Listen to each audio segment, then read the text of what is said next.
tenons dans ta présence ce matin, avec la présence du Saint-Esprit en nous et au milieu de nous. Et nous te sommes reconnaissants pour tous tes bienfaits. Que la gloire, la louange et l'honneur soient à toi seul.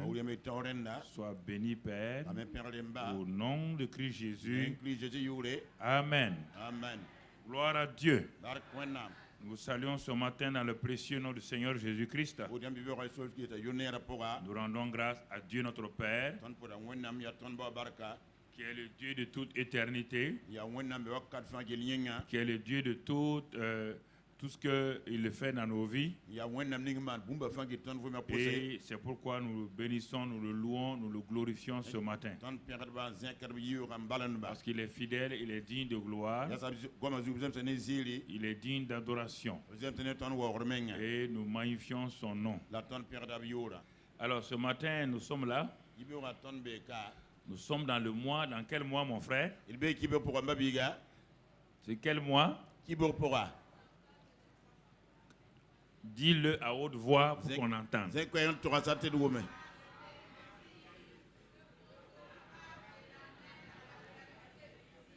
Donc, nous sommes dans ce mois où ta foi, il est demandé à ta foi que Dieu t'a donné, donc de saisir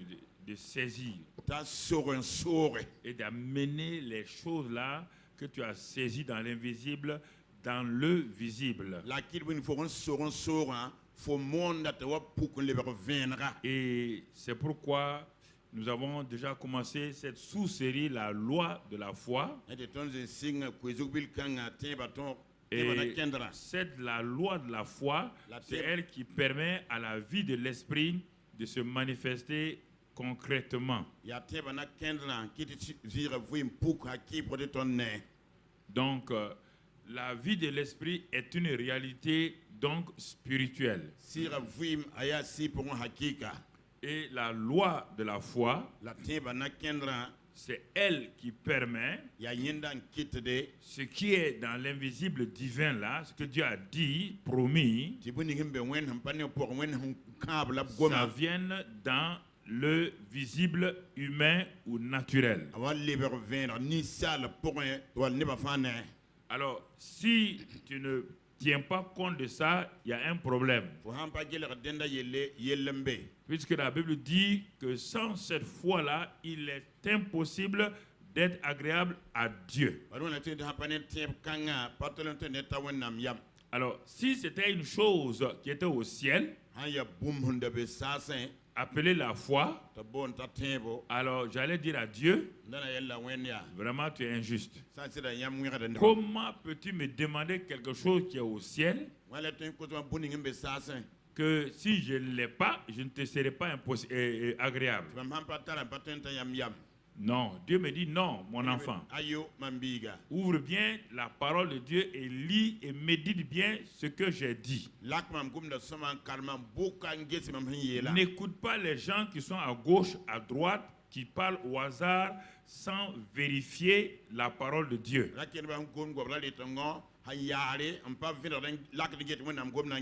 Alors, quand tu vas méditer la parole, tu vas découvrir qu'est-ce que la loi de la foi.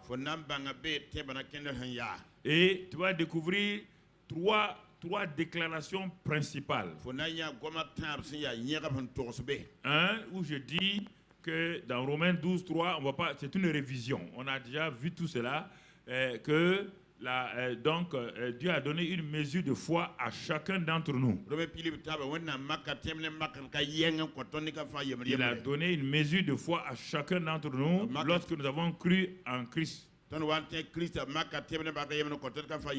Et que cette mesure de foi-là, qui est ce dépôt de foi-là, s'active, se manifeste chaque fois que je reçois une parole réma. C'est ça qu'on dit, que la foi vient de ce qu'on entend vient de la parole de Christ. Et troisième déclaration, quand cette fois elle est là, il me dit maintenant, quand elle est là, mon fils, regarde là ce qu'elle donne. Elle donne une ferme assurance des choses que tu espères, et elle t'amène à faire la démonstration de celles qui ne sont pas encore visibles. Et c'est pourquoi j'ai dit, le juste vivra par la foi. Quatrième déclaration. Alors, donc, je m'arrête et je regarde. Dieu me donne ces trois déclarations qui aboutissent sur la quatrième. Le juste vivra par la foi. Ce que je te demande là, est-ce que c'est impossible? Je dis non. La foi, c'est toi, moi-même qui donne. Lorsque tu as cru, toi tu as simplement cru en Christ. C'est pourquoi j'ai dit dans Ephésiens 2:8 que vous êtes sauvés par la grâce au moyen de la foi. Et que cela ne vient pas de vous, c'est un don de Dieu. Alors, ayant ces éléments-là, je sais que je suis sur le chemin du succès. Je sais, puisque Dieu dit que le juste vivra par la foi. Et quand la foi est là, elle me donne une ferme assurance, malgré les circonstances, malgré les épreuves, malgré les difficultés. Et au milieu de ces difficultés-là, j'ai une paix intérieure. Et avec cette paix intérieure de mon homme intérieur, mon homme extérieur va faire la démonstration. La part va passer en action. Et les choses vont commencer à se manifester. Alors, donc, dans la vie de l'esprit que nous avons commencé, depuis Pentecôte, nous arrivons maintenant donc dans la pratique, donc comment ces choses-là se passent dans la pratique quotidienne. Et c'est ça qui empêche les chrétiens d'avancer. Et ce matin, nous allons avancer encore un autre pas dans ce mois d'octobre là. Et notre titre est tout juste le chapitre 11 verset 1 là, où la deuxième partie où il est écrit: la foi est une démonstration des choses qu'on ne voit pas. C'est la deuxième phrase du verset 1 de Hébreux 11. Où il est écrit: la foi est une ferme assurance des choses qu'on espère et une démonstration de celles qu'on ne voit pas. Donc, tu vois bien, nous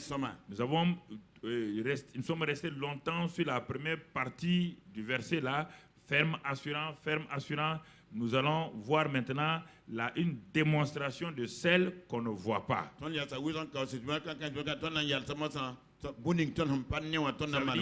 Des choses invisibles que les cinq sens de l'homme ne peuvent pas saisir. Alors, je dois m'arrêter là pour réfléchir selon la parole de Dieu. Il faut d'abord que nous nous accordons que Dieu ne ment pas. Il n'y a pas de mensonge dans la parole de Dieu. S'il y a un doute déjà à ce niveau-là, il vaut mieux fermer la Bible, aller chercher notre religion. Je te dis la vérité.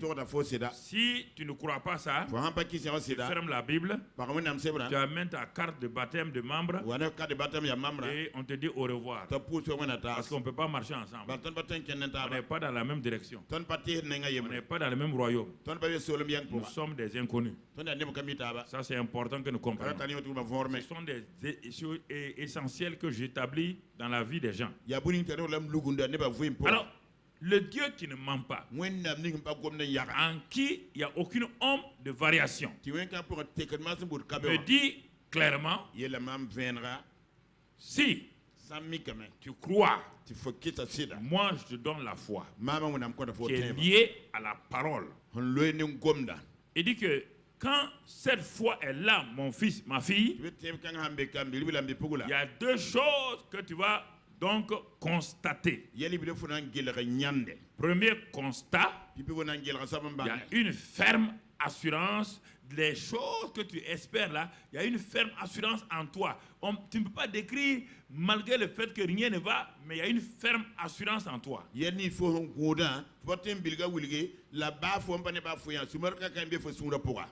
quand la ferme assurance est là, la démonstration, c'est-à-dire l'action, se mettre en action sera facile. Mais tu dis que quelles que sont ces choses qu'on ne voit pas là, ou les choses invisibles, qu'est-ce que c'est? Alors pour comprendre, prenons encore le naturel avant d'arriver au spirituel. Le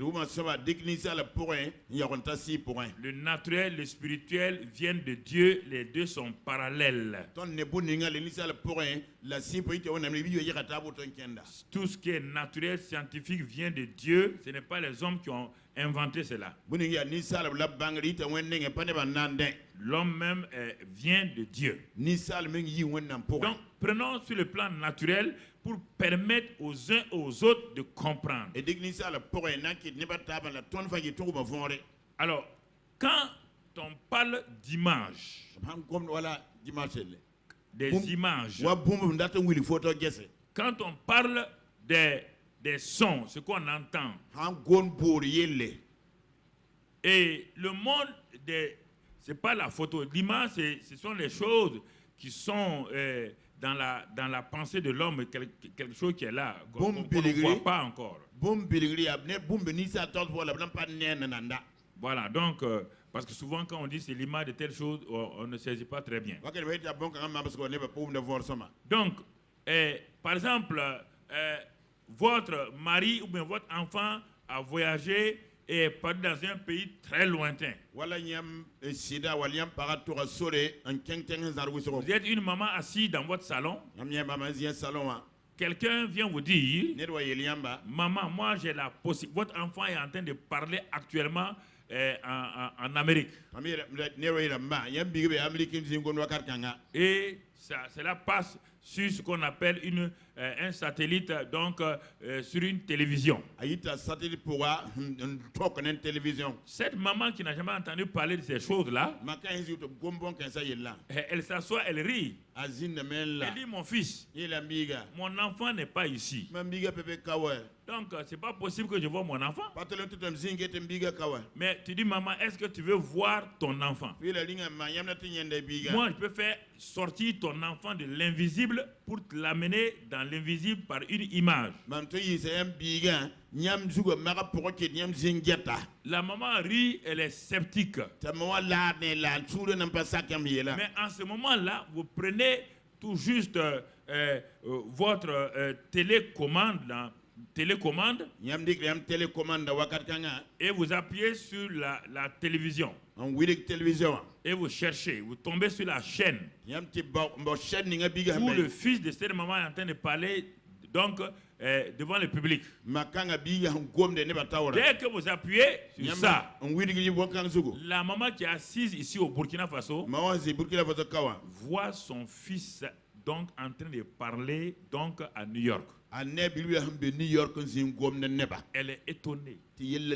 Elle sait que c'est son fils. Elle dit, mais comment cela se fait-il? Qu'est-ce qui s'est passé? Maman, dans le monde naturel scientifique là, donc il y a des techniques et c'est ça qui a amené, qui peut faire que ton enfant qui est invisible à tes yeux naturels là, est possible qu'on le voit à travers donc les éléments techniques de la technologie.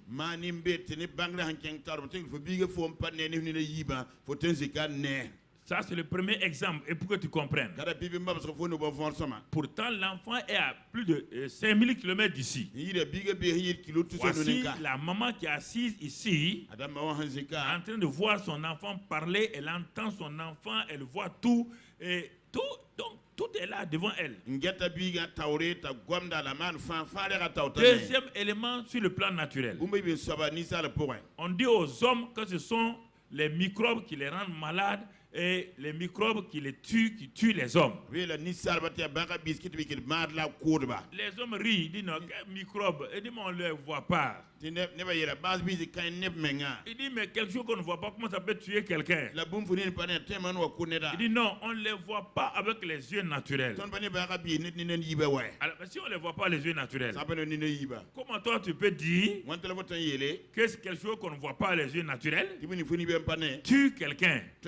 En ce temps, tu prends ton microscope, tu amènes, tu mets une plaquette là-dedans, tu dis à la personne, viens regarder. Quand il ferme son œil, il regarde, il voit des choses bouger. Il dit, retire tes yeux. Est-ce que tu les vois? Il dit non. Regarde encore. Il regarde. Il les voit. Il dit c'est ça là. C'est ça ce microbe là qui a tué les gens. Ça c'est sur le monde naturel. Et un autre élément qu'on appelle le télescope. Lui il va dans le monde très lointain. Des choses qui ne sont pas visibles à l'œil humain. Arrive à découvrir des planètes donc cachées, des éléments cachés. Quand on vous dit ça, personne ne doute. Vous croyez à ces professeurs, vous croyez à ces scientifiques, et vous achetez leurs journaux, vous les applaudissez et tout. Dieu vient pour vous dire la même chose. Là, vous voulez douter. Comment voulez-vous avancer? Si cet homme-là nie les microbes, après avoir vu les microbes là dans le microscope, dans le truc là, ok. Microscope, ouais, c'est ça. Mais il va mourir. Il ne croit pas au microscope. Il ne croit pas au microbe. C'est pourquoi beaucoup de chrétiens ont des problèmes.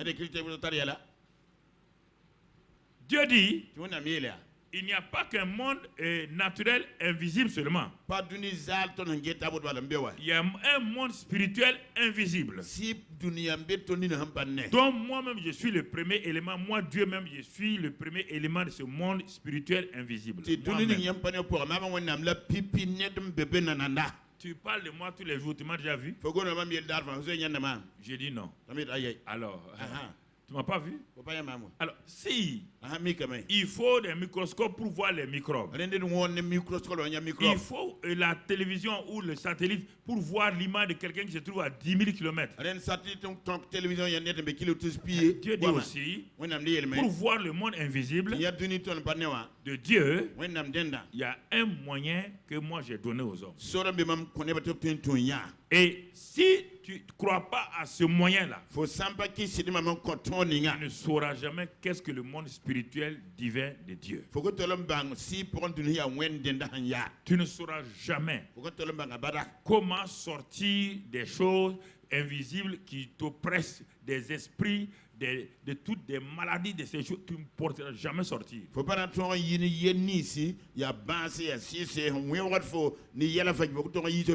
Et la Bible appelle Dieu le Dieu invisible dans Colossiens 1,15. On ne va pas lire, mais non, le Dieu invisible. Il dit que Jésus-Christ est l'image du Dieu invisible. Donc, le Dieu invisible que personne ne voit, pour être visible, il s'est incarné. Il est venu sur la terre pour que les yeux naturels le voient. On ne peut pas voir Dieu. Il s'est rendu, il a pris un corps. Et pour le rendre visible. Jésus dit, celui qui m'a vu a vu le Père. Maintenant, Dieu est au milieu de vous. Il s'appelle Emmanuel. Dieu au milieu de vous. Il s'appelle Emmanuel. C'est Dieu qui s'est rendu visible là. Est un Dieu invisible. Et on continue. Il dit, maintenant, tant Jésus est reparti. Et il veut maintenant que nous vivons par l'Esprit. Et là, il va nous faire entrer dans la vie de l'esprit. Pour que nous ne dépendons plus de la chair, de ce qui est naturel. Il a mis fin à ça quand le royaume des cieux est venu et que nous sommes nés dans ce royaume-là. Il dit dans le royaume de Dieu, il y a des réalités spirituelles qui sont là. Mais vous ne pourrez jamais les voir. Vous ne pourrez jamais les manifester si ce n'est pas par le moyen de la foi. De même que les 5 sens sont les moyens pour toucher le monde matière, de même la foi est le sens que Dieu a donné aux hommes nés de nouveau pour toucher le monde de l'invisible. Pour comprendre cela, allons dans 1 Roi, verset 18. On reprend encore l'histoire d'Élie avant de revenir. 1 Roi 18. Dans ce passage de 1 Roi 18 là, regardons bien quand Élie a confronté les prophètes de Baal. Il a dit c'est pas difficile. Vous dites que votre Dieu s'appelle Baal. Sa femme s'appelle Astarté. Ils ont dit oui. Bon, votre Dieu même a déjà une femme. Il n'y a pas de problème. Bon, c'est pas un problème ça. Bon, ça ne dérange pas. Ok. Bon, on va voir. Moi, mon Dieu s'appelle l'Éternel. Tous les deux dieux là sont invisibles. Ok. Il faut que vous montrez aux gens. Il faut rendre visible votre Dieu. Comme ça, il n'y a pas de problème. Il faut que vous rendiez visible votre Dieu là. Il faut le rendre visible. Il dit le Dieu, pour le faire, pour que les gens, pour qu'on voit que votre Dieu est réel, même s'il est dans l'invisible, qu'on l'amène à la visibilité. Il faut une démonstration. Si vous avez foi que votre Dieu est, plus tard, dans Hébreux 11, verset 6, c'est ça qu'il est dit.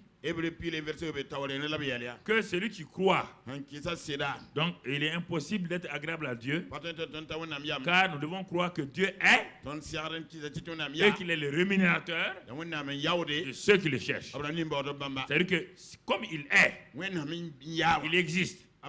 Ceux qui le cherchent là, on le fait sortir de sa cachette pour le rendre visible.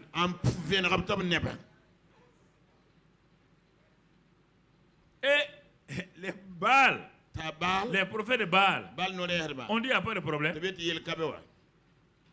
Il dit bon, si votre Dieu existe, normalement s'il existe, si on l'appelle, il doit entendre, non? Il doit entendre. Ils ont dit oui. Si on lui demande quelque chose pour glorifier son nom, il doit manifester oui ou non. Ils ont dit oui. Il dit ok, il n'y a pas de problème. Donc, comme ce peuple-là ne croit plus, il dit donner à chacun des groupes là un taureau. Un taureau. Que chacun tue son taureau. Chacun le place et que chacun invoque son Dieu. Si ce Dieu-là est réel, mais ça veut dire que même s'il est invisible, il est réel. Est-ce que vous comprenez? C'est ça le deuxième verset de Hébreux 11 là. Démonstration des choses qu'on ne voit pas. Il faut en faire la démonstration. Comme le monde naturel, le monde scientifique a fait la démonstration pour amener toutes ces choses-là. Dieu dit, si le monde naturel a pu faire ça là, l'invisible est plus puissant et réel que le monde naturel. Donc, vous devez pouvoir le faire. Pour le monde naturel, ce n'est pas un problème. Chaque fois qu'il y a un problème, ils cherchent la solution. Ils savent que la solution existe, ils savent que ça existe. Mais il n'est pas encore là, oui ou non? Mais au bout de 2 ou 3 ans de recherche, ils amènent la chose à quoi? À la manifestation. C'est ça, Hébreux 11, verset, la deuxième partie du verset. C'est ça la démonstration. Et on prend le cas d'Élie avant d'avancer. Élie sait que son Dieu existe. Il sait qu'il est le rémunérateur. C'est pourquoi chrétien, si votre foi n'est pas basée, s'il n'y a pas la connaissance de votre Dieu, dans les psaumes et puis dans Daniel, on a vu ça la dernière fois, il dit que c'est ceux qui connaissent leur Dieu là qui vont faire des exploits avec lui. On n'a pas dit avec Dieu nous ferons des exploits. Non, c'est pas vrai. C'est ceux qui connaissent leur Dieu qui feront des exploits. Il faut bien écouter ça. Allez dire aux gens, avec Dieu nous ferons des exploits. Tu ne le connais pas. Comment tu vas faire exploit avec quelqu'un que tu ne connais pas? Alors, les deux groupes, le peuple a dit, ok, là, nous, on n'a rien à perdre. Hein. Ah, c'est vous qui dites que vous avez des dieux.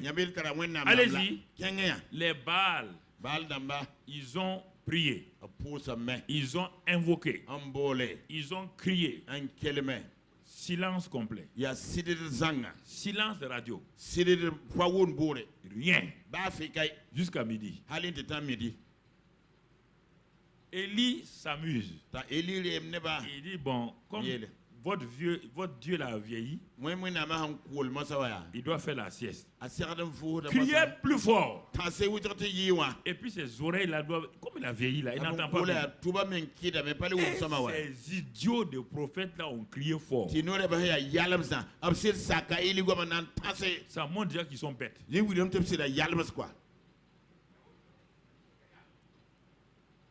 Votre adversaire vous ordonne de parler à votre Dieu et vous obéissez. Donc, il n'y a pas... Ils ont crié. Rien. Maintenant, quand ils ont échoué, Élie dit, asseyez-vous. Est-ce qu'il y a eu la démonstration? Est-ce que leur Dieu est? Est-ce qu'il a rémunéré? Voilà. Écoute-moi, peuple de Dieu. Il ne faut pas vous aventurer à dire, à faire certaines choses dont vous-même, vous n'avez pas l'assurance. Sinon, vous allez faire croire aux gens que votre Dieu n'existe pas. Vous allez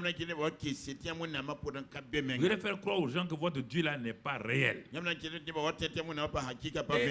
chrétien qui n'arrive pas à démontrer que Dieu est vivant, Dieu est réel, ça ne peut pas aller parce qu'il n'a aucun témoignage.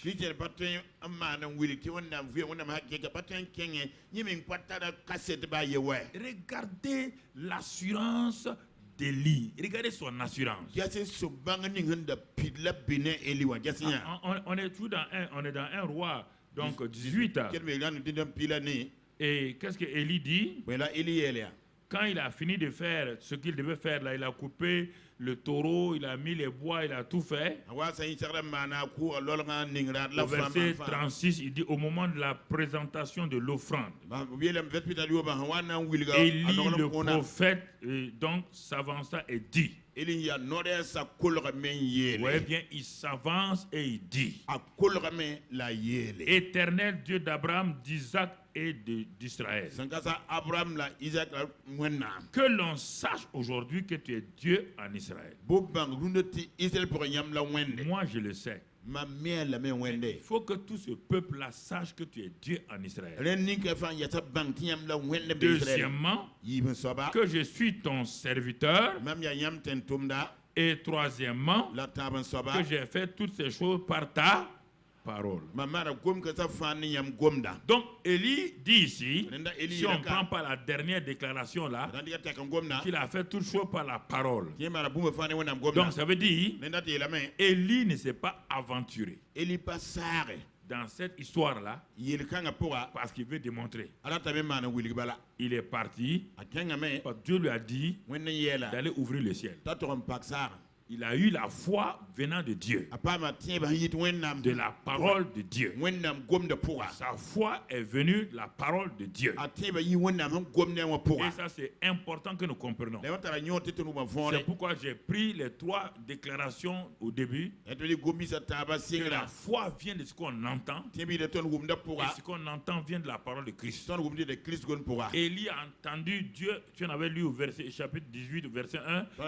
Il a entendu Dieu. C'est Dieu qui lui a parlé. Il est parti et ça lui a donné une ferme assurance.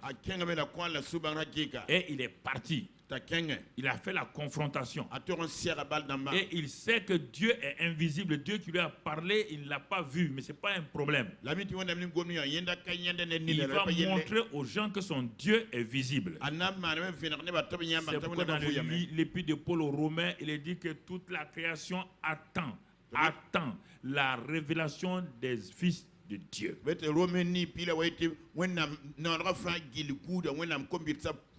La création attend que vous prouvez, que vous leur montrez que votre Dieu est authentique et réel. Ce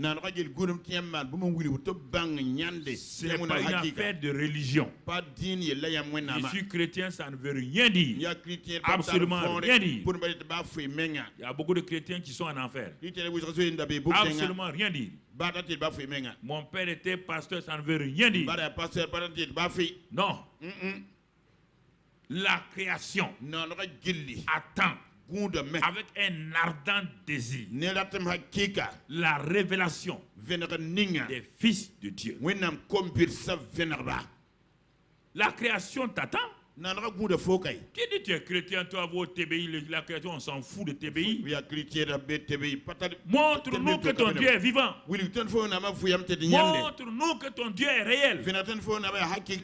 Regarde ta situation. Regarde ce que tu vis. Regarde tes problèmes. Tu ne t'en sors jamais. Regarde tes bagarres. Regarde ta misère. Regarde ta pauvreté. Regarde tes maladies sans fin. Comment peux-tu dire que tu as un Dieu si puissant et tu ne donnes pas preuve de cela? La création attend la révélation des fils de Dieu. La création soupire car la création est esclave. Elle dit que si les enfants de Dieu arrivent à se libérer, ils vont nous libérer. S'ils ne peuvent pas se libérer, comment pourront-ils nous libérer? Voici le problème que nous avons. Si la création dit, si celui-ci a dit qu'il est fils de Dieu, celui-ci a dit qu'elle est fille de Dieu, elle est esclave comme nous, laissons-la passer. Ce n'est pas un fils de Dieu, c'est un épios, c'est un enfant, un chrétien charnel. Il ne nous intéresse pas. Laisse-le aller à l'église. Il dit au démon, il ne faut même pas le poursuivre. Laissez-le, car il ne peut rien démontrer aux gens. Et Élie dit, il dit ceci, que j'ai fait toutes ces choses-là par ta parole. Réponds-moi, Éternel. Vous voyez bien, il dit réponds-moi. Il sait que son Dieu est réel. Bien qu'il ne voit pas, il ne le voit pas. Réponds-moi. Mais le peuple, il parle à qui? Les prophètes d'Astar-Baal, il parle à qui? Il parle à quelqu'un qui est réel. Il parle à quelqu'un qui est vivant. Il réponds-moi afin que ce peuple-là reconnaisse que c'est toi, Éternel, qui est Dieu et que c'est toi qui ramènes leur cœur. Et Dieu va se manifester. Et le feu de l'Éternel tomba. Et il consomma l'holocauste, le bois, les pierres et la terre. Et il absorba l'eau qui était dans le fossé. Quand tout le peuple vit cela, ils tombèrent sur leur visage et dirent, c'est Baal qui est Dieu. C'est l'Éternel qui est. C'est l'Éternel qui est. Est-ce qu'ils ont eu peur des prophètes de Baal? Ils les ont quoi? Ils ont eu peur d'eux?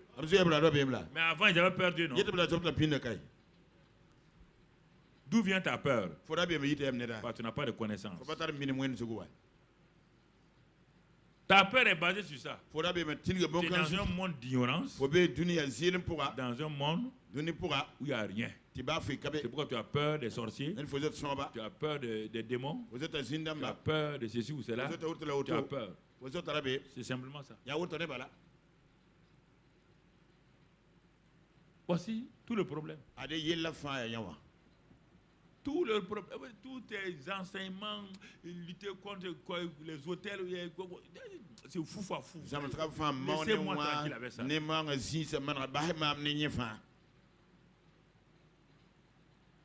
Laissez-moi. Tu as confiance que Dieu est là? Dieu est réel? Le Dieu qui t'a sauvé là, il est là? Tu es sûr que si tu l'appelles, il va répondre? Les gens compliquent la vie chrétienne parce qu'ils ne sont pas sûrs. C'est pourquoi ils mettent des barrières devant les chrétiens pour les bloquer parce qu'ils ne sont pas sûrs d'eux-mêmes. C'est pourquoi on dit, bon, il faut faire des hôtels ici. Quand tu as fait des hôtels ici, il faut aller maintenant ici, sur telle montagne, il faut aller prendre telle chose, parce qu'ils ne sont pas sûrs. Ils ne sont pas sûrs. Ils ne sont pas sûrs. C'est leur Dieu. Ils n'ont pas confiance en leur Dieu. C'est pourquoi il y a trop de choses à gauche, à droite. À gauche, à droite. À gauche, à droite. Mon frère, ma soeur. Et tu vois, ça c'est le premier cas. Maintenant, l'application du message sur notre vie là. Ce matin, nous allons prendre un autre exemple toujours dans l'Ancien Testament pour montrer dans les choses après dans le Nouveau Testament. Il y a un peuple dans l'Ancien Testament qui est le peuple de Dieu, comme nous aussi nous sommes le peuple de Dieu aujourd'hui. Ce peuple de Dieu là habitait dans un pays appelé Égypte et ils étaient esclaves.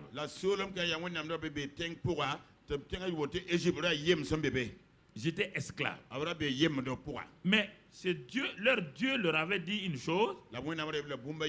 L'esclavage là n'est pas un problème. Le fait que tu sois en Égypte là n'est pas un problème.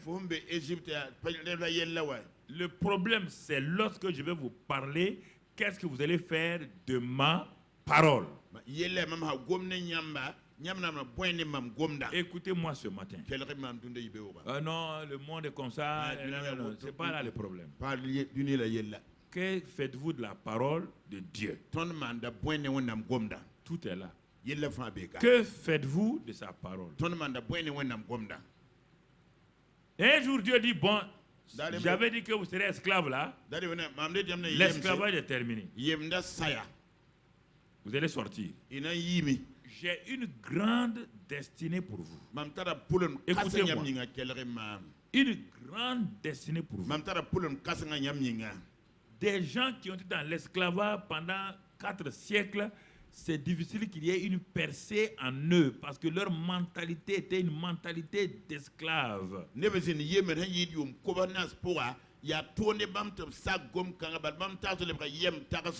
Dieu a parlé d'abord à Abraham, leur ancêtre, à Isaac et à Jacob, tous à leurs ancêtres. Et le temps est venu maintenant, il a parlé à un autre homme appelé Moïse. Et il a dit à cet homme qui était l'homme, le libérateur actuel, d'actualité, c'est toi qui as été établi pour faire sortir mon peuple de cet esclavage-là. Donc, je vais te rappeler et leur rappeler encore le pays de leur destinée, leur héritage. Écoutez-moi, frères et sœurs, le pays de leur destinée, leur héritage.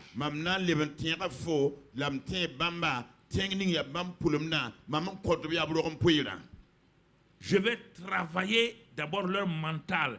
Tant qu'ils ne vont pas voir l'image de ça là, ils ne pourront pas le manifester dans la réalité.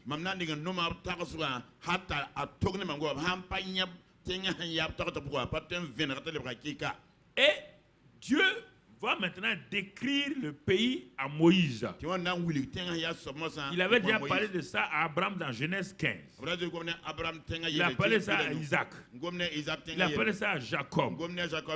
Maintenant, comme ceux qui devaient sortir, ils sont là, il va rappeler à Moïse, écoutons, et nous allons voir comment nous avons l'habitude de voir nos vies à travers ces témoignages que nous allons voir du peuple de l'Ancien Testament.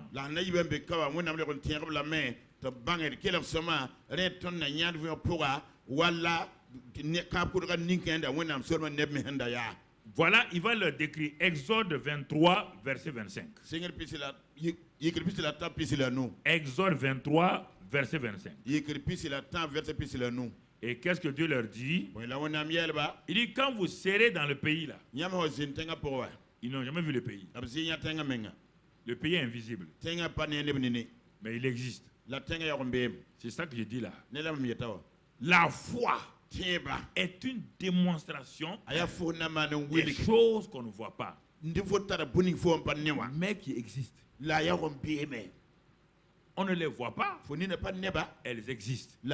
Et tu vas voir dans ce passage-là quelles sont les choses qu'ils ne voient pas, mais qui existent, qui sont réelles. Verset 25.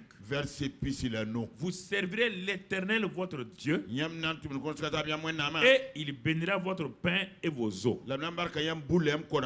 Quand il leur parlait de ça, il n'avait pas de pain, et il n'avait pas d'eau. Ils étaient esclaves en Égypte, en train de sortir maintenant pour aller tout doucement. Et regardez ce que Dieu dit. Dans le pays où vous allez entrer là, j'éloignerai la maladie du milieu de toi.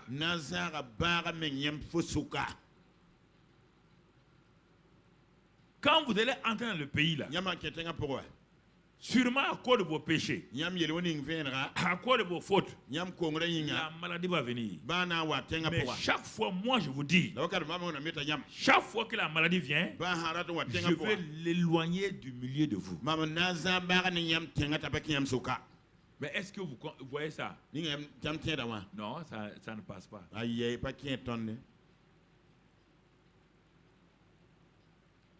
J'éloignerai.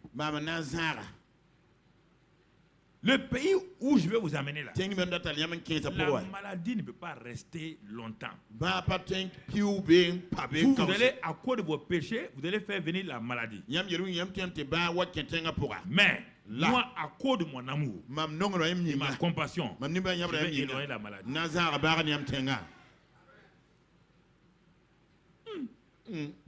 Moïse. Ça c'est réel. Il dit, écoutez la suite. Dans ce pays-là, la suite c'est quoi? Mon frère, il n'y aura dans ton pays-là ni femme qui avorte, ni femme stérile.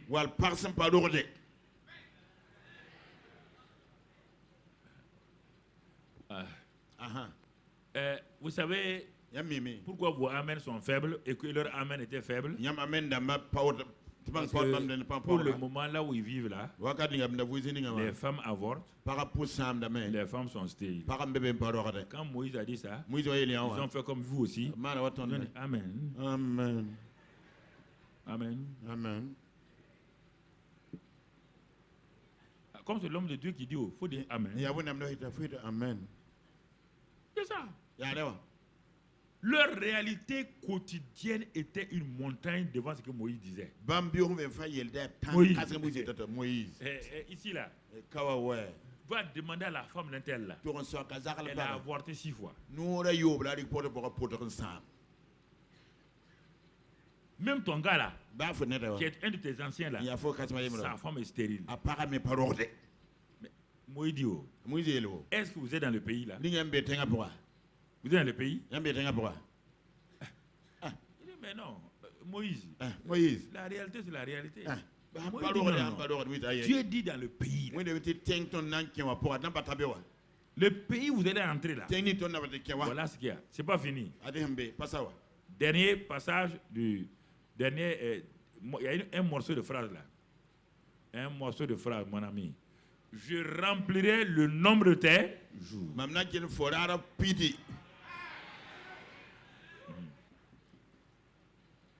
L'homme n'a pas changé, hein? Même chose. Regardez, on a été décrire un pays trop beau pour être vrai. Moïse a parlé. Moïse est un beau parleur. Ce pays-là existe, Moïse. C'est ça. Ce pays-là existe. Démonstration des choses qu'on ne voit pas. On va faire la démonstration. Ils sont en train d'écouter la parole pour créer la foi en eux. Parce que la foi vient de ce qu'on... Moïse est en train de parler la parole de Dieu pour qu'ils aient la foi. On n'est pas arrivé à la démonstration encore. Moïse veut créer en eux la ferme assurance. Simplement la ferme assurance. On n'est pas arrivé à la démonstration. Il continue. Moïse sait que la foi vient de la parole de Dieu. Et il continue. On trouve un autre passage. J'enverrai ma terreur devant toi. Je mettrai en déroute tous les peuples chez lesquels tu arriveras. Et je ferai tourner le dos devant toi à tous tes ennemis.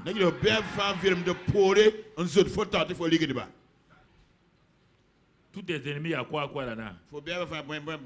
Tes ennemis physiques. Tes ennemis spirituels. Hein?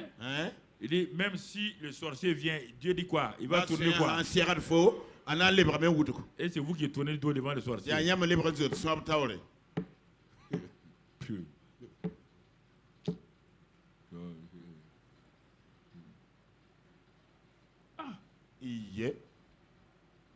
Regardez. Continuons dans Deutéronome 8. D'autres éléments. Il est en train, c'est ta destinée comme ça, ton futur. Il est en train de dire à ce peuple-là leur destinée, leur futur. Deutéronome 8, 7. Car l'Éternel, ton Dieu, il va décrire le pays là-dedans, va te faire entrer dans un bon pays. Pays de cours d'eau, de sources et de lacs, qui jaillissent dans les vallées et dans les montagnes. Pays de froment, d'orge de vigne, etc. La suite. Pays où tu mangeras du pain avec abondance. Où tu ne manqueras de rien.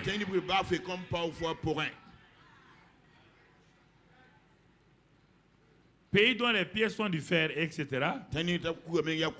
Et il ajoute dans d'autres endroits encore, le pays là, même les maisons sont déjà construites pour toi.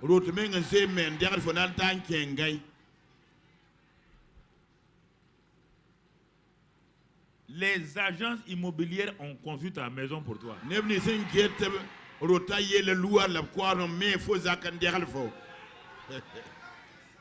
Hey, mon ami. Dieu a tout préparé. Regardons la suite là. Regardons le verset 10. On a déjà prêché ces choses-là, notre héritage, on a donné ça il y a des années et des années. Quand nous avons fait l'année, notre héritage en Christ, on a parlé de tout ça.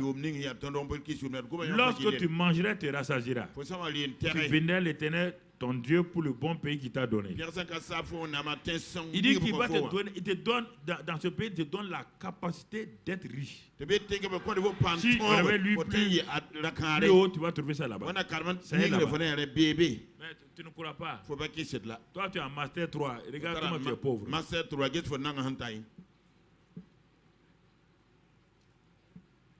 regarde.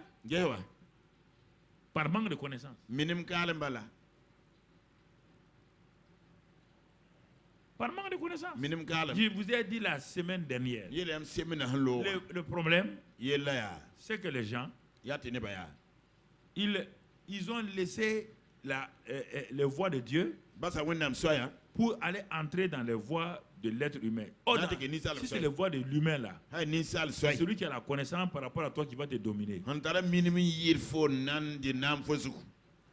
Mais oui. Écoutez, dans les affaires, un chrétien qui est dans les affaires, qui ne marche pas selon les voies de Dieu, il va trouver dans les affaires là, des gens même qui ne sont pas chrétiens, mais qui ont une expérience des affaires il y a 15-20 ans. Le chrétien va rentrer, ils vont le dominer, ils vont le maltraiter, il sera leur employé. Oui ou non? Au lieu d'appliquer les lois spirituelles de Dieu, du succès, il s'en va à l'école de l'entrepreneuriat. C'est bon. C'est limité. L'école de l'entrepreneuriat, c'est qui? C'est fait par des gens qui ne sont pas chrétiens. Et ils réussissent là-dedans. Toi, tu vas chez eux. Tu seras leur chef. Hein? Tu seras jamais leur chef. Parce que tant que tu vas appliquer leurs lois, et ils sont en avance sur toi, ils vont te dominer. Il faut regarder ce que Dieu dit. Dieu leur a donné tout ça là. Dieu vous donne la capacité d'être riche. Mais on va voir, est-ce que la parole qui leur a été donnée là, est-ce qu'elle va le servir? La question, toutes ces paroles-là, Josué était là, Caleb était là. C'est Moïse qui est en train de parler la part de Dieu. Le prédicateur Moïse parle. Les gens croisent les bras, les datés couraient, Abiram croise les bras. Et vraiment Moïse même, il est en train de flatter le peuple. Il flatte le peuple. Des esclaves qui seront affranchis et qui vont envoyer un tel pays. Non, il flatte les gens. Et c'est pourquoi au milieu de nous parfois, il y a des gens comme ça. Ils viennent, on ne sait pas pourquoi ils viennent. Chaque dimanche ils sont là. On ne sait pas pourquoi ils sont là. Ils s'asseyent, ils écoutent, ils se lèvent. Ok. Bon, on verra. Tu n'as pas à voir avec moi. C'est toi, tu dois voir chez toi. Quand quelqu'un ne veut pas... j'avais bien dit. Je savais. Non. C'est chez toi. Moi, je suis en train de parler à toi. C'est toi qui dois t'évaluer. Tu n'as pas évalué l'église. Tu n'es pas un auditeur pour venir évaluer l'église. Tu dois évaluer ta propre vie. Quel est ton taux de succès? Quel est ton taux de progrès? Quel est ton taux de transformation? C'est ça que tu dois voir. Pas les autres. La vie des autres ne t'intéresse pas. C'est ta vie. Et vous allez voir, tout le monde a entendu ça. Tous ceux qui ont quitté là ont entendu ça. Mais vous allez voir, ceux qui vont rentrer. Ceux qui vont entrer dans leur destinée. Ils ont commencé à tomber un à un dans le désert. Ils n'ont jamais vu leur destinée. Le monde, ce que Moïse leur a décrit là, c'était des rêveries.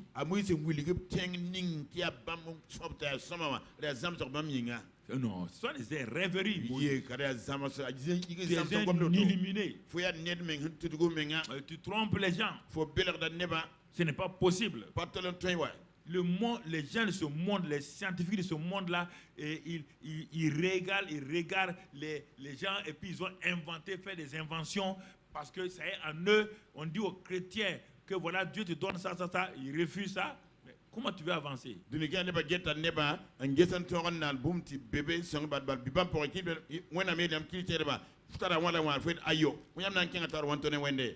de ce monde, quand ils étaient dans l'obscurité, ils ont dit nous refusons de vivre dans l'obscurité. Certains sont assis, ils disent on voit la lumière. On les a combattus, ils disent on voit la lumière, on va réaliser. Grâce à leur détermination, nous avons des lumières aujourd'hui partout. C'est parce qu'ils ont continué à croire qu'il y a la lumière en eux. Ils l'ont travaillé. La lumière était invisible. Personne ne savait ce que ça veut dire lumière. Électrique en particulier.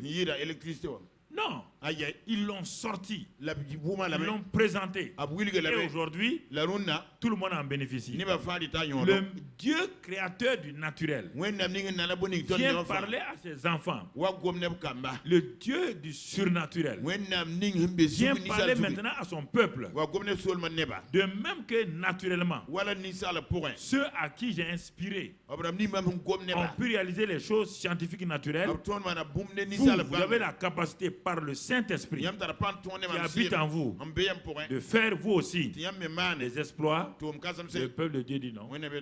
On va prier. On va gêner. As-tu d'abord accepté la parole? As-tu accepté de reconnaître que Dieu dit la vérité? La parole est donnée. Nous allons voir maintenant, est-ce qu'il y aura la démonstration? Est-ce qu'il y aura la démonstration? Mon frère, ma soeur. Alors, Dieu va aller à une autre étape avec eux. Quelle est cette étape-là? Je l'ai appelée l'étape de l'exploration. De l'exploration. Allons lire dans Nombre 13, verset 1 à 3. Nombre 13, verset 1 à 3. Regardez, Dieu va passer à une autre étape maintenant. Quand ils sont sortis, ils sont en train d'aller vers cette terre dont Dieu a parlé, le bon pays. Dieu parla à Moïse et dit, je regarde ton peuple là, mais ils ne sont pas arrivés à saisir leur mentalité d'esclaves là. Je les vois, ils murmurent entre eux, ils n'arrivent pas à croire. Ils ne peuvent pas accepter de croire que ce monde-là existe, ce que j'ai décrit, ce que tu as dit là, ils ne croient pas ça, ils ne croient pas.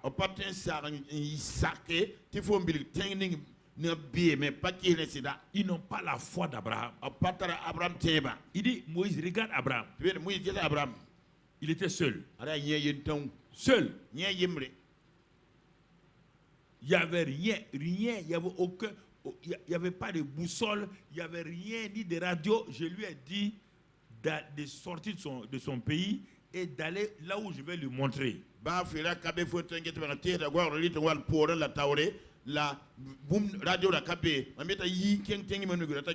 Il dit, mais il est sorti, il est parti. Sa situation était pire que la vôtre. Il était seul. Il n'a pas été enseigné. Il était un païen que j'ai appelé. Personne ne l'a conseillé. Mais quand j'ai dit à Abraham, un homme seul de 75 ans, avec une femme de 60 ans, je lui ai dit, Abraham, regarde, je fais de toi père de multitudes. Des nations vont sortir de toi. Il dit, le gars a capté sa tact.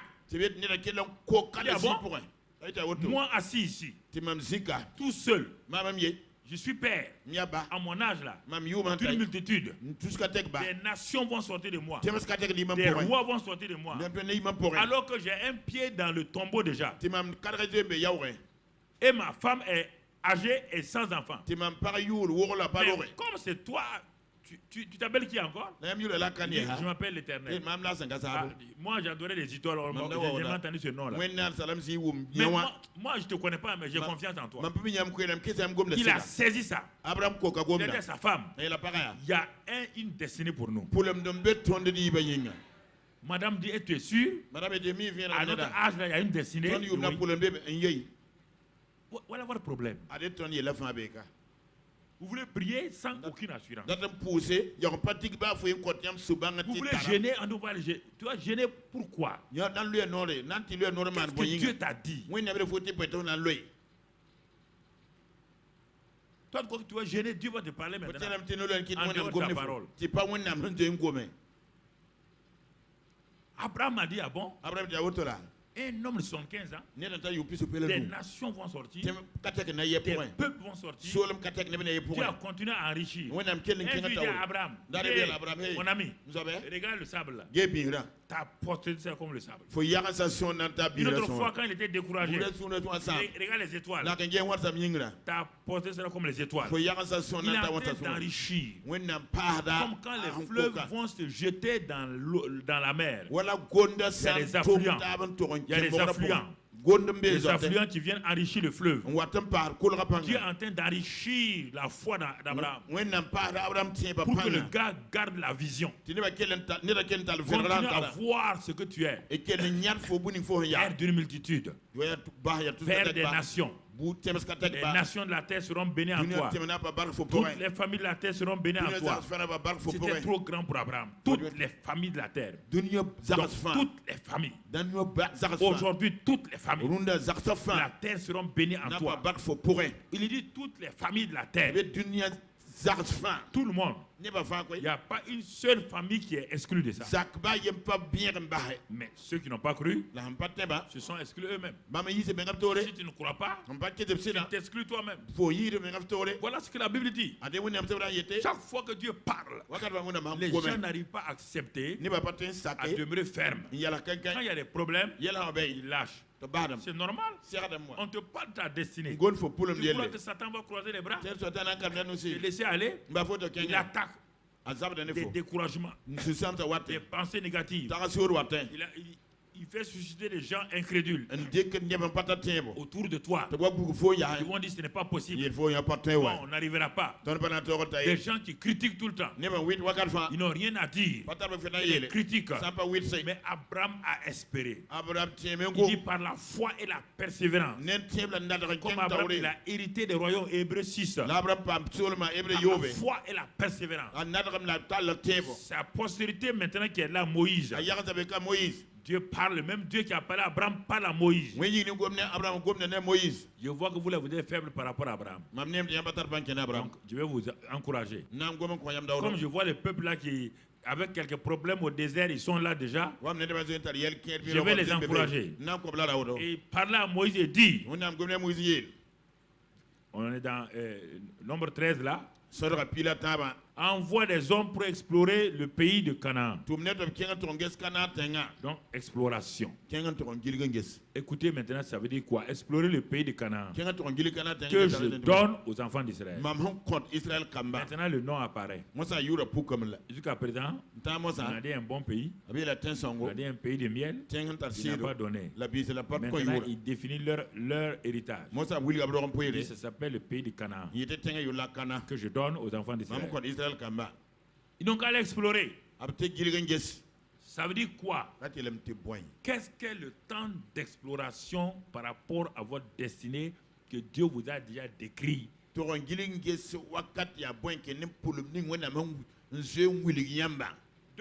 dans leur destinée, là, je reprends les éléments qui sont dans leur destinée. C'est ça qui fait leur héritage. Mais n'oubliez pas que Paul a dit aux Galates. Il faut bien comprendre ça avant que je ne continue. Paul a dit aux Galates, si l'héritier est un enfant, il est comme quoi? Si l'héritier n'est pas un fils, s'il est toujours un enfant, il ne diffère pas d'un esclave. Tout lui appartient, Mais il n'en bénéficie pas.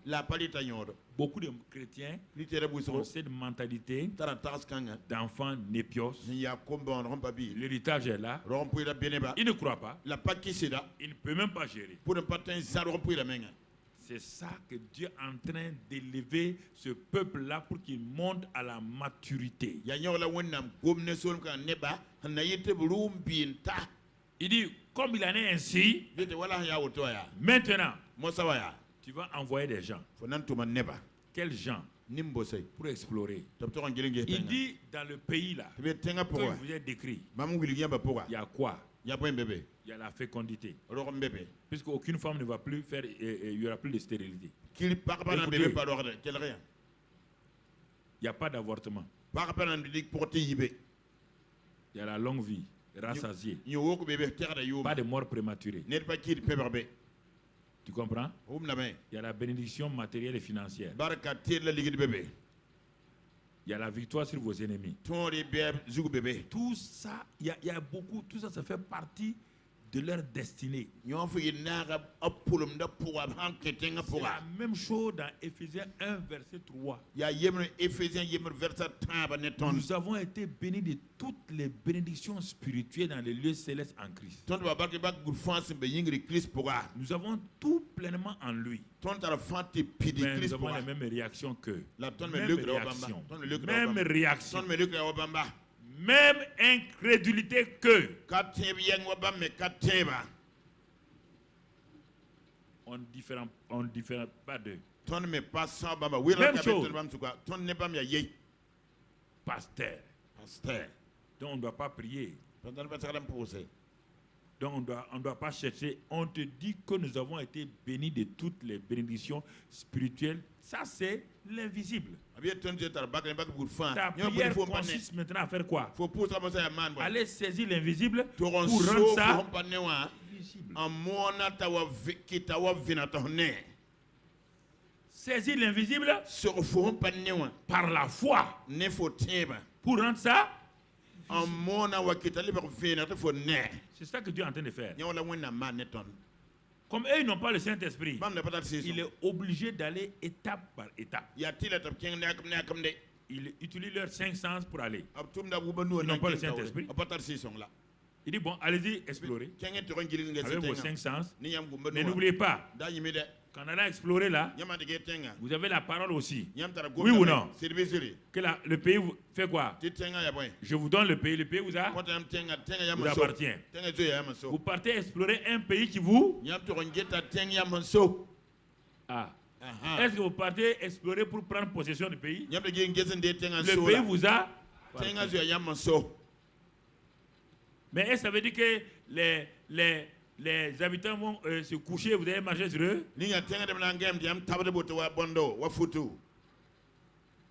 Mais vous êtes déjà plus que... La mentalité, vous devez aller avec cette pensée. Pas avec la défaite. Avec la pensée des vainqueurs. C'est pourquoi il dit, choisis les 12 chefs. Choisis les 12 diacres des cellules. Choisis-les. Vous entendez? Il faut qu'ils viennent dire au peuple là qu'ils voient le pays là, mais qu'ils voient comment Dieu n'a pas dit comment ils doivent voir le pays. Il va voir comment ils vont voir le pays. Les 12 qui sont partis là sont des chefs de chaque tribu. Les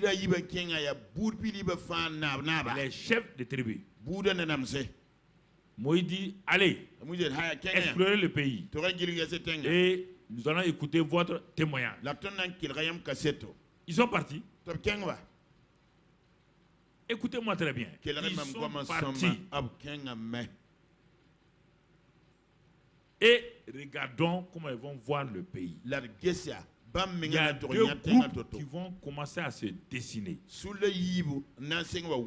sont 12.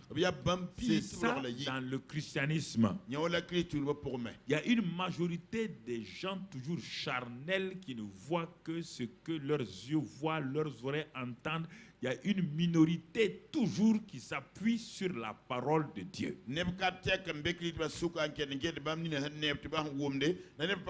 J'espère que tu fais partie de cette minorité.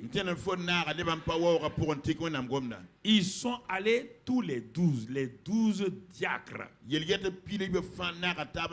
sont entrés en Canaan. Ils ont vu Canaan. Comme la parole de Dieu a décrit cela à Moïse. Ils ont vu. Mais là, un premier groupe a commencé à oublier la parole de Dieu. Leurs yeux se sont fixés sur autre chose. Satan a commencé à leur montrer des exceptions et ils vont prendre les exceptions pour en faire la règle générale.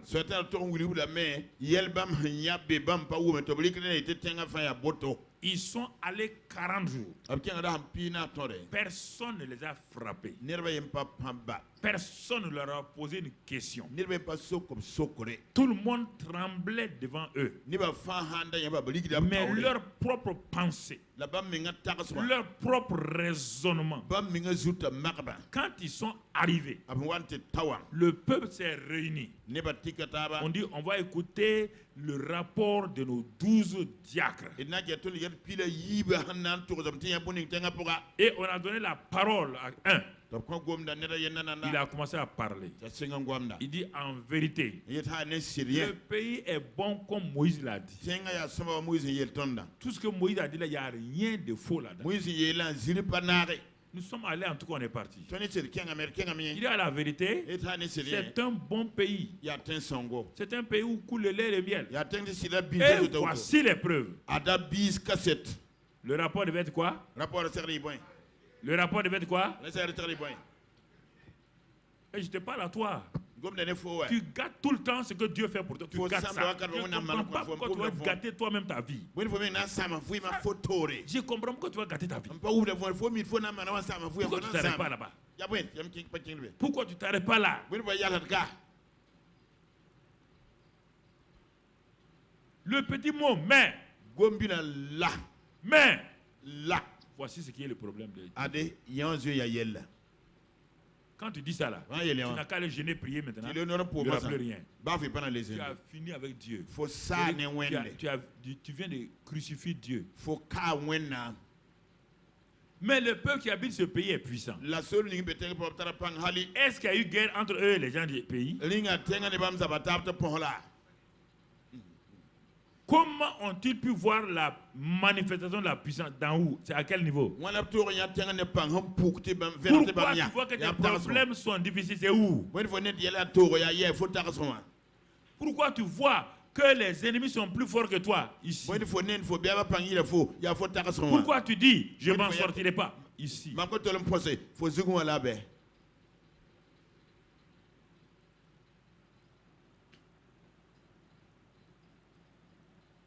Pourquoi tu dis que le pays est pauvre ici? On dit le pays est bon. Il y a ça. Ils s'en vont. Ils voient ce que Moïse a dit. Il y a des choses que Moïse ne nous a pas dit. Il y a des géants, et tout de suite là, il y a 10 personnes qui sont mises de côté du monsieur. Commencer à dénigrer toute la parole de Dieu et le leadership de Moïse.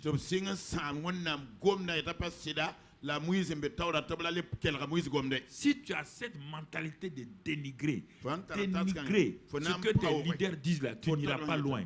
Tu ne peux pas aller loin.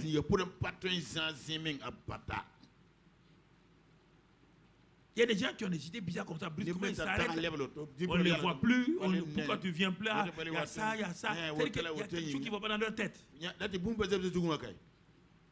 Quelque chose ne va pas dans leur tête. Ils ont des idées bizarres, mais quand vous les écoutez, non, il n'y a pas de problème. Non, je suis en train de réfléchir. Est-ce qu'on doit réfléchir pour venir à l'église? On doit venir à l'église. Venez à l'église. Il faut réfléchir. Regardez, Frères et sœurs, c'est ça qu'ils ont développé. Ils ont parlé. Ils ont contaminé tout le peuple. Regardez leur imagination. Au lieu de voir le pays, ils voient le contraire. Versets 27 à 33.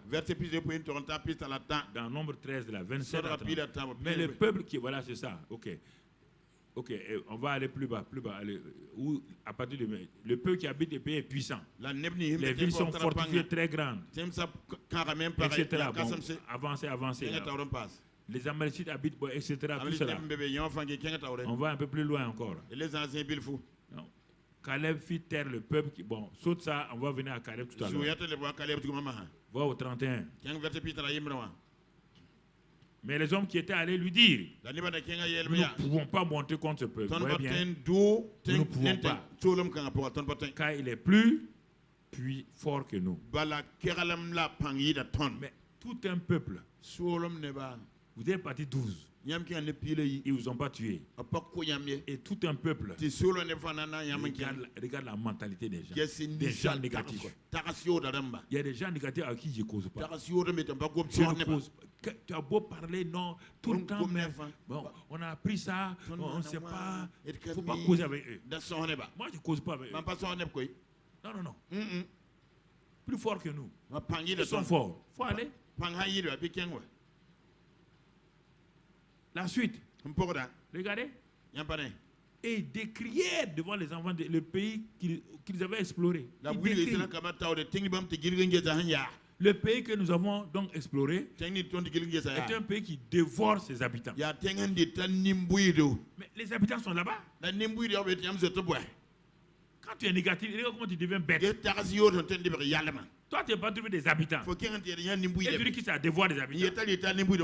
Personne n'est mort devant toi.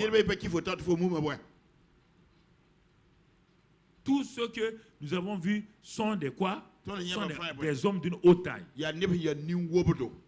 Un pays où il y a des hommes de haute taille, tout le monde. Nous avons vu des géants, enfants d'Anak. De la race des géants. Ils inventent des mots maintenant, de la race des géants. Vous avez vu la race des géants là-bas. Et c'est pas fini. Quand l'homme est négatif, nous étions à nos yeux et à leurs yeux. Nous étions à leurs yeux tout, comme des sauterelles.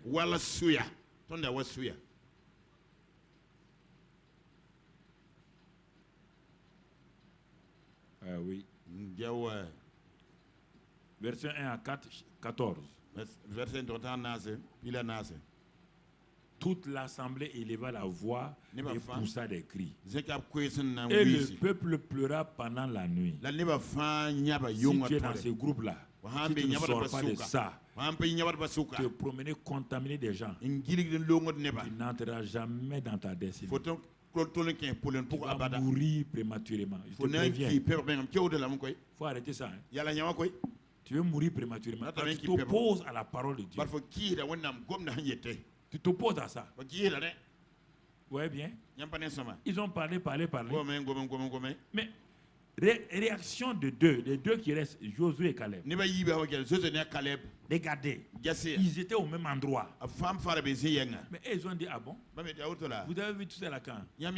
On ne s'est jamais quitté. On était ensemble matin, midi, soir. Vous avez vu tous ces Lacans qui sont plus forts que nous, qui sont plus grands. On ne leur a même pas parlé. Ils ne nous ont pas parlé. Qui vous a développé dans vos têtes? Qui a développé dans ta tête? Voici le problème. Qui t'a dit ça? Qui t'a dit? Regardons ce que Caleb va dire, verset 6, 14.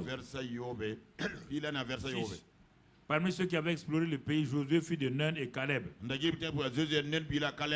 déchirèrent leurs vêtements. Ça, c'est la bonne réaction de ceux qui ceux qui ont vu le pays tel que Dieu voit. Et parlèrent ainsi à toute l'assemblée des enfants d'Israël. Le pays que nous avons parcouru pour l'explorer est un pays très bon. Dieu a dit bon et ils ont dit quoi? Très bon. Très bon, excellent. Mon ami, c'est pas fini. La suite. Si l'Éternel nous est favorable, il nous mènera dans ce pays et il nous le donnera. Un pays où le lait et le miel coulent comme ça là. On va laisser ça pour aller où? Hein? La suite. Je suis en train de commenter les versets. Seulement, ne soyez point rebelles contre l'Éternel. Et ne craignez point les gens de ce pays, car ils nous serviront de pâture. Ils n'ont plus d'ombrage pour les couvrir. L'Éternel est avec nous. Ne les craignez point. Voici ceux qui prennent possession de leur héritage. Voici leur réaction. Voici leur attitude. Ils n'ont pas nié qu'il y a des géants. Puisque si vous remarquez ça même, quand ils vont prendre le pays pour le partager, la démonstration, quand ils sont arrivés à la tribu de Juda, Caleb a levé la main. Quand il a levé la main, disons dans Josué 14 maintenant, vous voyez ceux qui font la démonstration. Josué donc 14. Les filles de Juda s'approchaient de Josué à Gilgal et Caleb, fils de Jephné, le Kénézien, lui dit. Il dit, tu sais, ce que l'Éternel a déclaré à Moïse, homme de Dieu, au sujet de moi et au sujet de toi. Quand on était à Kades Barnea. Josué dit oui. Il continue. Qu'est-ce qu'il dit? Maintenant voici. L'Éternel m'a fait vivre comme il l'a dit. Il y a 45 ans que l'Éternel parlait ainsi à Moïse. Quand Caleb parlait là aux gens de cette terre, il avait 40 ans. Dans le livre des Nombres là. Il avait 40 ans. Jeune homme, 40 ans. Maintenant 45 ans. Tu vois, et maintenant voici, je suis âgé aujourd'hui de 85 ans. Et la suite, je suis encore vigoureux comme au jour où Moïse m'envoya. J'ai autant de force que j'en avais alors. Arrêtez vos fameuses maladies de vieillesse là. Les médecins chroniques vous disent maladie de vieillesse. Quelle maladie de vieillesse? Quelle maladie de vieillesse? Vous êtes vieux dans votre pensée, ouais. Les douleurs sont toujours là, même les enfants quand ils naissent, ils ont douleur. Oui ou non? Donc c'est douleur de quoi? C'est maladie de quoi?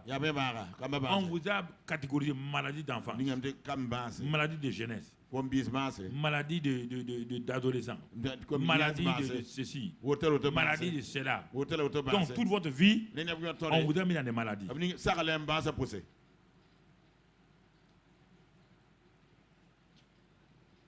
C'est ça le problème. C'est-à-dire qu'on vous reconnaît à travers vos maladies. Quand tu es enfant, ça c'est maladie d'enfance.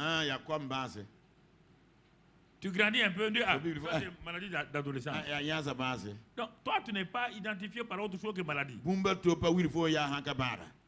Et tu acceptes ça. Toute ta vie. Maladie. Maladie. Maladie. Maladie. Maladie. Maladie. Ta mentalité est programmée dans ça.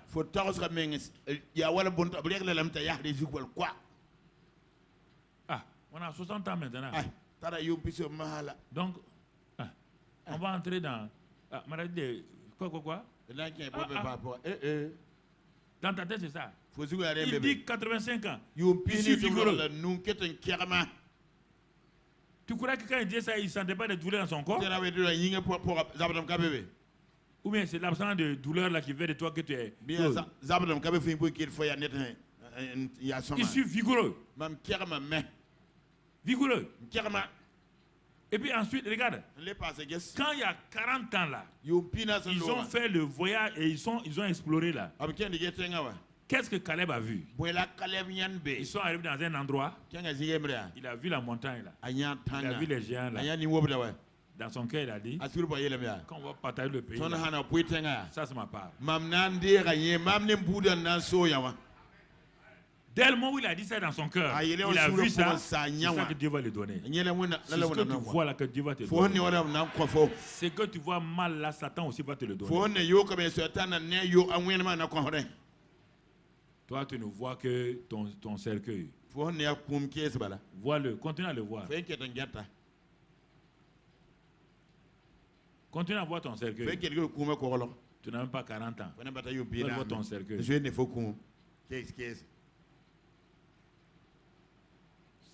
Satan ne vend pas les cercueils aux morts prématurés, il donne. Cadeau.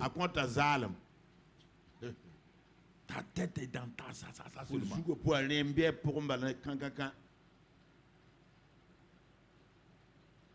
À 40 ans, il dit, il ne sait pas quel jour on va prendre possession. Là. Mais dans sa tête là, il a dit à Moïse, on est parti. Moi, je viens à un endroit là. Il y a des montagnes. C'est là-bas qu'il y a les géants là. En tout cas, quand on va rentrer là, c'est là-bas que moi je vais prendre. C'est ça qu'il dit à Josué. Tu étais là quand il parlait à Moïse, non? Rappelle-toi, je vais l'endroit où il y a les Anak là. Donc, dans la partie, dans l'écriture là où il parle de ça, vous voyez bien, la suite. Donne-moi cette montagne dont l'Éternel a parlé dans ce temps-là. Car tu as appris alors qu'il s'y trouve des Anakim, qui a des villes grandes et fortifiées. L'Éternel sera peut-être avec moi et je les chasserai. Ça, c'est lui second qui a mis peut-être là. Il n'arrive pas à croire que Dieu a dit, il dit peut-être.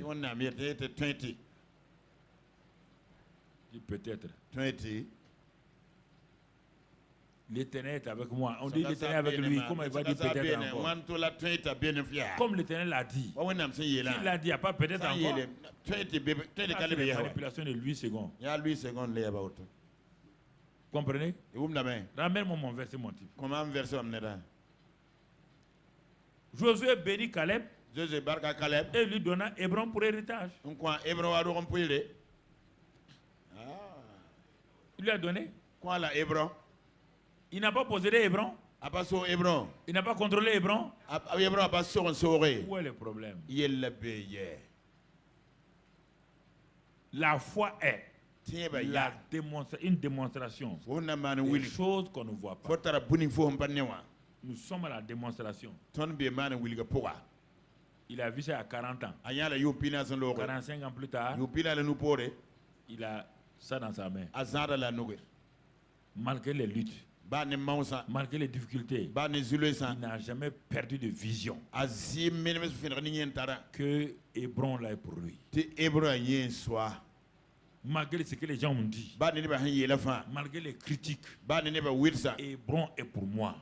Malgré les difficultés, malgré toutes les trahisons, Hébron est pour moi.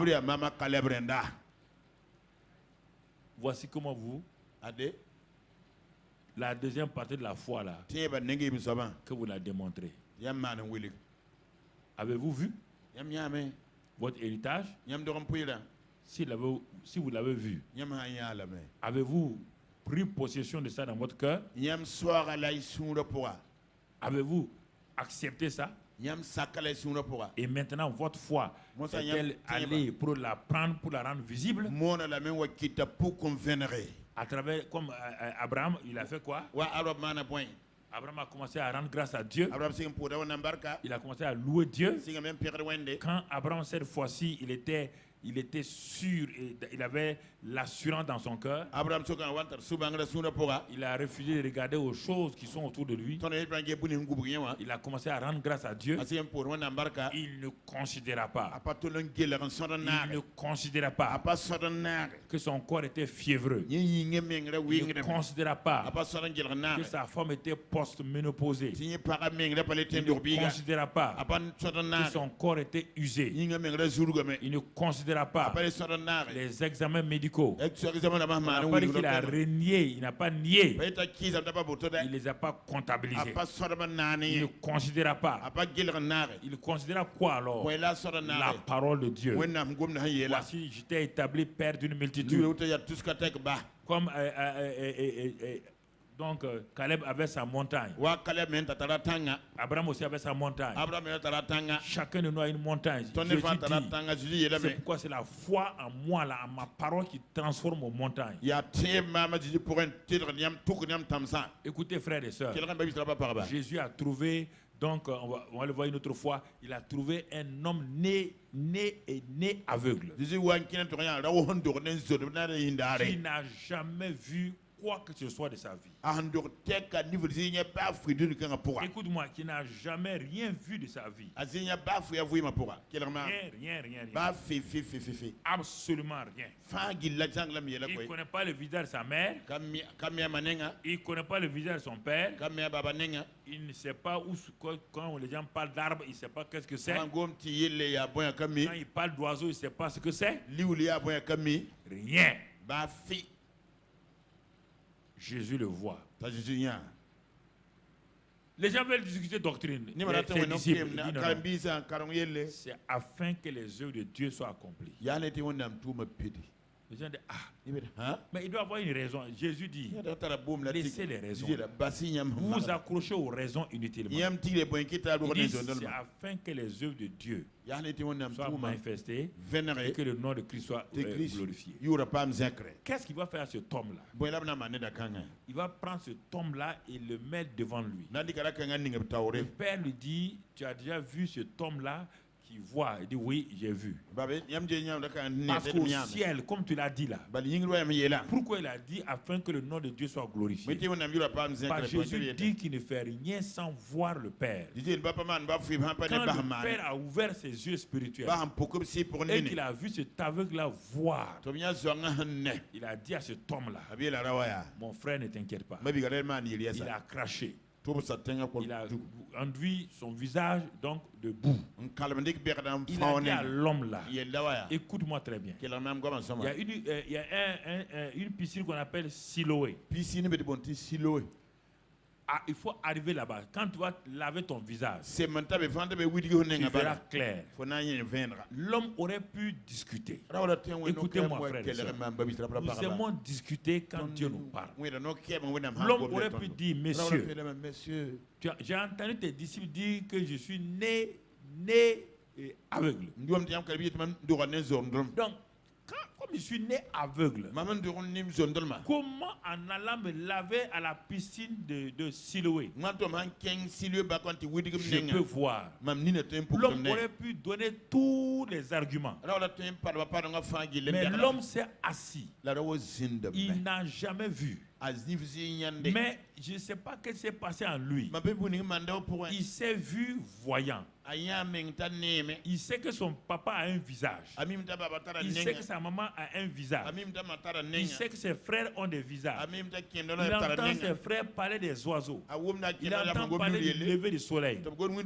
Il sent toutes ces choses-là. L'homme a commencé à dire, je vois.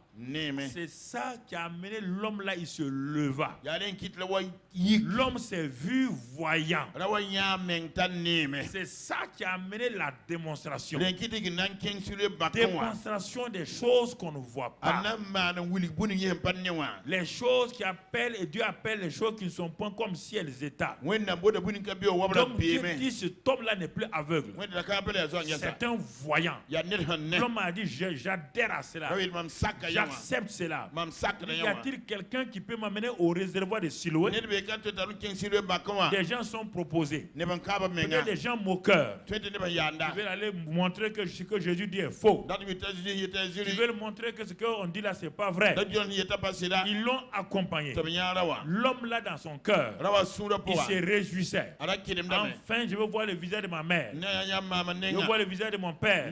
Enfin, je verrai ce que les autres voient. Déjà dans sa tête, il n'a jamais vu ça. Il n'a jamais vu ces choses. Il ne peut pas imaginer. Mais il imaginait comment il va voir.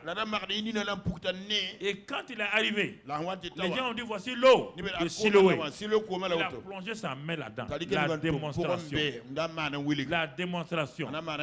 Quand il a lavé, il a vu. Mais il avait vu avant d'avoir vu. Il avait vu avant d'être là. C'est ça le miraculeux. Les 10 lépreux ont vu qu'ils étaient purifiés. C'est pourquoi ils sont allés. Ils savent que s'ils arrivent à la synagogue avec la lèpre, ils sont cadavres. Ils sont cadavres. Ils sont morts. Ils sont morts. S'ils sont allés, c'est parce qu'ils sont vus guéris. Ils sont vus guéris avant d'être guéris. C'est ça que je vais vous montrer. La plupart des choses, toi, tu ne t'es pas vu. Dieu dit que dans le pays là, il n'y a pas de femmes stériles. Ça veut dire que Dieu dit, si dans ce pays de Canaan, pays naturel, il n'y a pas de femmes stériles. Et dans le royaume des cieux, la femme stérile, mais tu ne t'es jamais vu comme ça. Toi, c'est les examens. C'est les radios. Tu ne t'es jamais vu femme féconde. Tu ne t'es jamais vu femme qui n'avorte pas. Toi, tu te vois tout le temps. Quand tu parles, tu racontes des avortements. Tu es devenu journaliste de l'avortement. Spécialiste de l'avortement. Quand je fais tel rêve, j'avorte. Tu n'as jamais vu que tu es en grossesse. Tu n'as jamais tenu l'enfant dans tes bras. Tu n'as jamais tenu l'enfant dans ton sein. C'est pourquoi tu as un problème. On t'a dit qu'on ne peut pas voir un enfant à partir de 55 ans. On peut voir. Tu n'as jamais vu. Tu n'as jamais vu que tu es guéri. Que tu es en bonne santé. On t'a dit que le diabète est comme ça. On t'a dit que l'hypertension est comme ça. Tu ne vis que de ça. Tu ne t'es jamais vu debout. Jamais. Tu ne t'es pas vu debout. Écoute-moi. Qu'as-tu vu? Que vois-tu? La question est là. Ce que tu vois là, ce qui t'arrive. Job a vu la destruction de sa famille. C'est ça qui est arrivé. La foi de Job. Un homme honnête, pur, sanctifié. Sa foi était dans la destruction familiale. C'est ça. Votre foi pour le pays du Burkina, c'est sur quoi? C'est le problème. Votre foi est sur quoi? Comment vous voyez le Burkina Faso? Ce que vous voyez là, c'est ce qui va vous arriver. Si jamais c'est négatif, tu vas courir. Si c'est positif, tu verras que les ennemis sont vaincus. Ça dépend de toi. Mais si toi tu nous vois, toi tu t'assois, tu vois un Burkina Faso détruit, ta destruction que tu dis? Comment? Moi je vois un pays si beau détruit, un pays si vaillant détruit. Jamais. Non. La victoire est de notre côté. La victoire est de notre côté. Au nom de Christ Jésus. Tous les pays ont traversé des problèmes. En France, il y a eu la guerre des 100 ans. Non? Pas l'histoire de France. La guerre des 100 ans. Tu n'as pas lu ça. Ils ne sont pas là aujourd'hui. Il n'y a pas eu 39-45. Ils ne sont pas là. Il n'y a pas eu 14-18. Ils ne sont pas là. Aux États-Unis, il n'y a pas eu la guerre civile. Ils ne sont pas là. On débat d'histoire. Le Burkina Faso vivra. Vit dans la victoire. Le Burkina Faso vivra. Dans la victoire. Dans la paix. Au nom de Jésus. Au nom de Jésus. Amen. Amen. Et amen. Amen.